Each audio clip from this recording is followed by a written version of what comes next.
আসসালামু আলাইকুম ভিউয়ার্স, আবারও চলে এসেছি নতুন কোনো রেসিপি নিয়ে। একদম নিরামিষভাবে কুমড়ো আর এক মুঠো ছোলার ডাল দিয়ে দুর্দান্ত স্বাদের একটি রেসিপি তোমাদের সঙ্গে শেয়ার করব। আর এইভাবে কুমড়ো বানালে ভাত, রুটি, পরোটা সমস্ত কিছুর সাথে খেতে অসম্ভব মজার হয়। আর যারা কুমড়ো খেতে পছন্দ করো না তারাও দেখবে চেটেপুটে খেয়ে নেবে, এতটাই বেশি সুস্বাদু হয়। চলো তাহলে রেসিপিটা কিভাবে বানিয়ে নিলাম প্রথম থেকে শেষ পর্যন্ত দেখে নিই, আশা করছি ভালো লাগবে। তো ভিডিওর শুরুতেই বন্ধুদের কাছে ছোট্ট একটা রিকোয়েস্ট, একটা লাইক দিয়ে কন্টিনিউ ভিডিওটা দেখার চেষ্টা করবে। তো এদিকে প্রথমেই আলু আর কুমড়ো খুব ভালোভাবে ধুয়ে পরিষ্কার করে এভাবে টুকরো করে কেটে নিয়েছি। আর বন্ধুরা, এই রেসিপিটা বানানোর জন্য চেষ্টা করবে আলুর থেকে কুমড়োর পরিমাণটা বেশি রাখতে, এতে তরকারিটা খেতে অনেক বেশি মজার হয়। আর এদিকে নিয়েছি আমি হাফ বাটি ছোলার ডাল। ছোলার ডালটাকে আমি 3 থেকে 4 ঘন্টা আগে খুব ভালোভাবে ধুয়ে পরিষ্কার করে পানির মধ্যে ভিজিয়ে রেখেছিলাম। আর এই সময় দেখো ডালটা অনেকটাই নরম হয়ে গেছে। তোমরা চাইলে ছোলার ডালটা সারা রাত্রের জন্য ভিজিয়ে রাখতে পারো। এবার আলু আর কুমড়োটা ভেজে নেবার জন্য চুলায় একটা প্যান বসিয়ে দিয়েছি। প্যানটা যখন গরম হয়ে যাবে দিয়ে দিলাম প্রয়োজন মতো সাদা তেল। তেলটা হালকা গরম হয়ে গেলে স্বাদ মতো নুন দিয়ে দিলাম আর সামান্য একটু হলুদ গুঁড়ো দিয়ে দিলাম। তেলের সাথে একটু নেড়েচেড়ে মিশিয়ে নেবার পর কেটে রাখা আলু দিয়ে দিচ্ছি। চুলোর ফ্লেমটাকে মিডিয়ামে রেখে আলুটাকে হালকা লাল হওয়া পর্যন্ত একটু ভেজে নিচ্ছি। আর এইভাবে তেলের মধ্যে নুন, হলুদ গুঁড়ো দিয়ে কোনো কিছু ভাজলে দেখবে তেলটা ছিটকে আর গায়ে পড়ার কোনো ভয় থাকে না। তো এদিকে আলুটা যখন হালকা লাল লাল করে একটু আমাদের ভাজা হয়ে যাবে তারপরে দিয়ে দিচ্ছি কেটে রাখা কুমড়ো। আর অবশ্যই এই রেসিপিটা বানানোর জন্য আলু আর কুমড়োটাকে একটু ভেজে রান্না করার চেষ্টা করবে, এতে স্বাদটা কিন্তু অনেক বেশি ভালো আসে। তো দেখতেই পাচ্ছ বন্ধুরা, এখানে 3 থেকে 4 মিনিট সময় নিয়ে আলুটাকে আর কুমড়োটা খুব ভালোভাবে আমি ভেজে নিয়েছি। আর এই সময় দেখো কালারটা কিন্তু খুব সুন্দর চলে এসেছে। ঠিক এইভাবে একটু লাল লাল করে ভেজে নেবে। তারপর একটা প্লেটের মধ্যে এগুলোকে তুলে নিচ্ছি। আর বাকি রান্নাটা ওই তেলের মধ্যেই আমি করে নেব। তার জন্য ফোড়নেই প্রথমে দিয়ে দিলাম 1 চা চামচ গোটা জিরে, সামান্য একটু হিং দিলাম, একটা তেজপাতা দিলাম, 2টো শুকনো লঙ্কা দিলাম, 2টো এলাচ দিলাম, 1 টুকরো দারচিনি দিলাম, 2টো লবঙ্গ দিলাম। এবার সমস্ত কিছুকে কয়েক সেকেন্ড একটু নেড়েচেড়ে ভেজে নিতে হবে। আর অবশ্যই লক্ষ্য রাখবে এই সময় ফোড়নটা কোনোভাবেই না পুড়ে যায়, তাহলে তরকারিটা খেতে কিন্তু একদমই বাজে লাগবে। তারপরে এখানে দিয়ে দিচ্ছি গ্রেট করে রাখা আদা।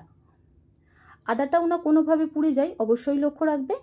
কয়েক সেকেন্ড এগুলোকে একটু নেড়েচেড়ে ভেজে নেবার পর এখানে কেটে রাখা টমেটো কুচি দিয়ে দিলাম।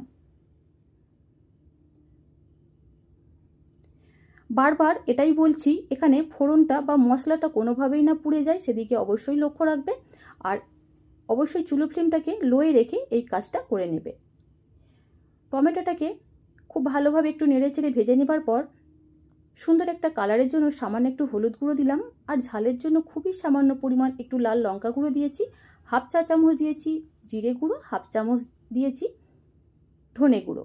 মশলাগুলো যাতে পুড়ে না যায় তাই খুবই সামান্য পরিমাণ পানি ব্যবহার করলাম। এবার এই মশলাগুলোকে 3 থেকে 4 মিনিট একটু সুন্দরভাবে কষিয়ে নিতে হবে, যতক্ষণ না মশলা থেকে আমাদের তেল ছাড়ছে। তারপর এখানে দিয়ে দিচ্ছি আমি ছোলার ডাল।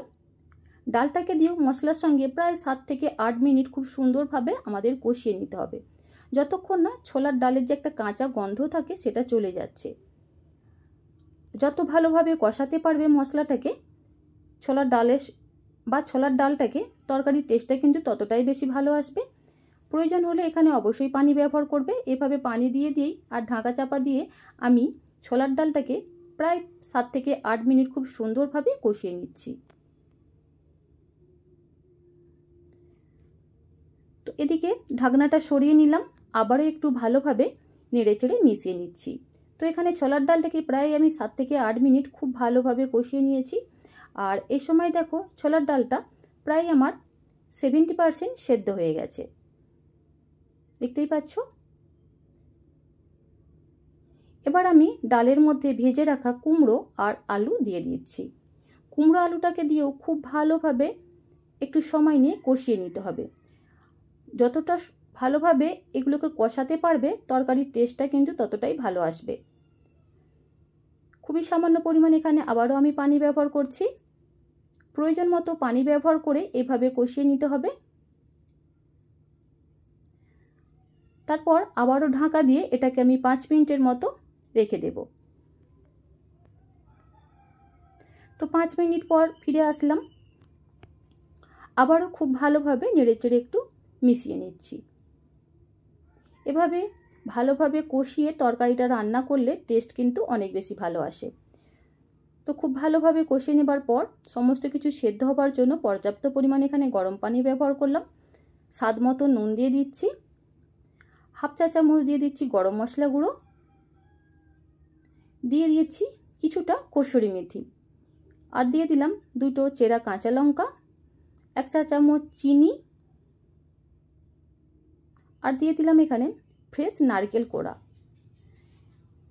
এখানে নারকেল কোড়াটা ব্যবহার করলে তরকারির টেস্টটা কিন্তু অনেক বেশি ভালো আসে, তবে হাতের কাছে না থাকলে বা ইচ্ছা না গেলে স্কিপ করতে পারো। খুব ভালোভাবে নেড়েচেড়ে মিশিয়ে নেবার পর এটাকে ঢাকা দিয়ে রেখে দেবো যতক্ষণ না সমস্ত কিছু আমার খুব ভালোভাবে সেদ্ধ হয়ে যাচ্ছে। তো এখানে প্রায় আমি 10 মিনিট পরে ফিরে আসলাম, আর এই সময় কিন্তু চুলো ফ্লেমটাকে আমি একেবারে লোয়ে রেখেছিলাম। তো দেখতেই পাচ্ছ বন্ধুরা, এই সময় গ্রেভিটা অনেকটাই ঘন হয়ে গেছে আর ডালগুলো আমার সুন্দরভাবে একদম নরম হয়ে গেছে। আর এই তরকারিটা খুব বেশি পাতলা হলে খেতে ভালো লাগে না, একটু ঘন হবে তবেই কিন্তু টেস্টটা ভালো হয়। এবার চুলো ফ্লেমটাকে আমি অফ করে দিচ্ছি।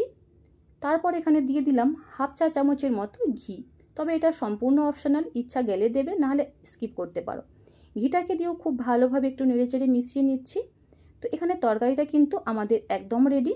আর দেখতেই পাচ্ছ বন্ধুরা কতটা বেশি লোভনীয় লাগছে। এটা রুটি, পরোটা সমস্ত কিছুর সাথে খেতে অনেক বেশি মজার হয়।